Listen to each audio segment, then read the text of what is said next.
한국 탄핵하는 수준이 페루랑 공동 1위야? 맞아. 정말 안타깝고 또 한심한 수준인데, 페루라는 나라를 폄훼하는 건 아닌데 우리나라 정치 수준이 딱 페루 수준이라는 게 부인할 수 없는 현실이야. 페루는 역대 대통령 4명에 대해서 7건의 탄핵안을 통과시켜서 그중 3명을 탄핵시켰어.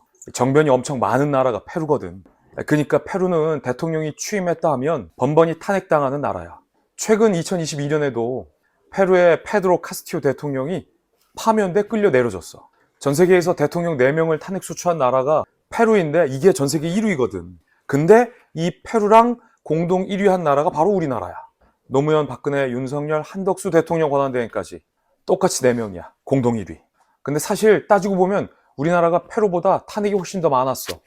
왠 줄 알아? 봐봐. 최근 3년간 30번의 탄핵안이 발의됐고 13명을 직무정지시킨 이 악명 높은 기록은 페루가 아니라 페루 할아버지도 못 따라오는 수준이야. 우리나라가 가장 탄핵이 많은 나라 1위라는 오명을 뒤집어 쓴 거지. 근데 그만큼 공직자들이 잘못한 건 아니야? 잠시 후에도 설명해 줄 건데 결론부터 말하면 아니야.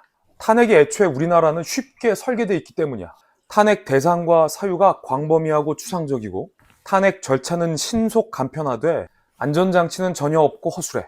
탄핵을 거대 의석을 갖고 있는 야당에게 절대적으로 유리하고 부담 없게 설계되어 있기 때문에 이렇게 탄핵이 많았던 거야. 대통령제를 채택하고 있는 나라 중에 이렇게 탄핵이 쉽고 남용되기 쉽게 설계되어 있는 나라는 우리밖에 없어.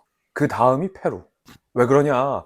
우리나라는 독재 정권을 극복하려던 1987년 헌법체제의 산물로 탄핵제도가 지금까지 전해지고 있기 때문이야. 그때 사람들은 지금같이 여소야대나 의회 독재 논란은 감히 상상할 수도 없던 시절에 만들어 놓은 게 지금의 헐렁한 탄핵제도지. 전 세계 문화 강국이자 글로벌 경제 10위권 국가인데 정치 수준은 최하위 남미 국가와 같은 수준이라는 게 안타깝지만 현실인 거지. 그럼 2위랑 3위는 어디야? 2위는 브라질, 3위는 에콰도르와 인도네시아, 4위는 러시아와 리투아니아, 알바니아, 우크라이나, 이란, 체코, 칠레, 파라과이 등등등이야. 물론 미국에서도 3명의 대통령에 대해 탄핵 소추안이 통과됐지만 탄핵된 대통령은 단 한 명도 없었어. 탄핵 제도를 처음 만든 나라가 어딘 줄 알아?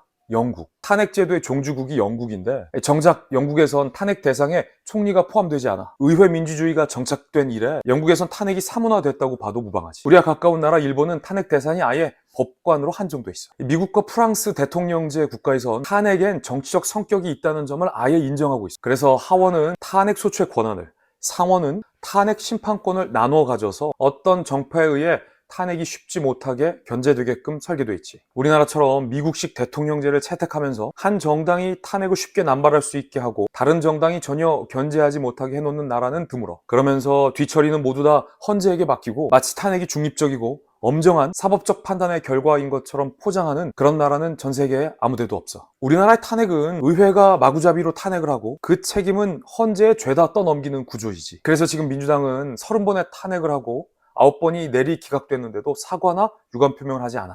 더 나아가서 내각과 국무위원들을 총탄핵시키겠다는 얘기도 하잖아. 우리나라 탄핵제도의 문제는 또 뭐야? 무죄 추정의 원칙도 공소시효도 모두 무시된다는 점이야. 미국 하원은 탄핵 소추 단계 때부터 엄격한 조사위원회를 열어서 위헌 위법 여부를 철저히 심사해. 프랑스도 특별위원회를 열어서 이 탄핵이 정말 위법에 의한 탄핵인지 아니면 정치적 탄핵인지를 치열하게 검증해. 반면 한국 국회에선 탄핵이 아주 쉽지. 탄핵 사유에 대한 검증이나 조사 없이 단 한 번의 국회 본회의만을 열어서 귀에 걸면 귀걸이, 코에 걸면 코걸이 식으로 이게 위헌이다 라고 주장한 뒤에 일정 수준 이상의 찬성만 얻으면 탄핵이 곧장 통과되는 거야. 페루가 딱 이런 시스템이야. 똑같은 수준인 거지. 탄핵 소추안 통과와 동시에 직무가 정지되는 것도 우리나라밖에 없어. 무죄 추정의 원칙을 탄핵 소추안 통과와 동시에 직무가 정지되는 것도 매우 논란이 많은 지점이야. 무죄 추정의 원칙을 규정한 헌법상의 대원칙과 충돌하거든. 미국의 트럼프 대통령은 2번이나 탄핵이 통과됐지만 직무를 그대로 수행한 바 있어. 결국 그 탄핵은 불발됐지. 한덕수 대통령 권한대행에 대해 민주당의 탄핵이 7대1로 기각돼 부당한 탄핵임이 뒤늦게 드러났어도 그동안 직무정지로 공백이 생겼는데 이에 대해 책임지는 사람은 아무도 없어. 놀라운 점은 여기서 하물며 페루도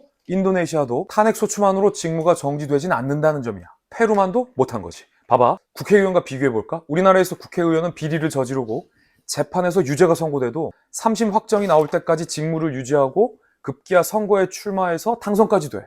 그런데 대통령이나 국무총리, 국무위원들은 아무런 잘못을 안 해도 일단 탄핵되면 직무가 정지돼. 이게 공정하냐는 거지. 또 자신들을 수사한 수사기관의 장이나 검사를 보복성으로 탄핵할 수 있는 나라도 우리나라밖에 없어. 국회의원은 지나치게 방탄할 거리가 많은데 정부와 공직자 대통령은 지나치게 탄핵에 무방비한 상태인 거죠. 다른 나라들은 왜 탄핵을 어렵게 해놨어? 아주 중요한 질문인데 탄핵 과정이 뿜어내는 막대한 사회적인 비용과 혼란, 분열, 국가 신인도 추락과 민주주의 체제 훼손을 우리는 지금 보고 있잖아.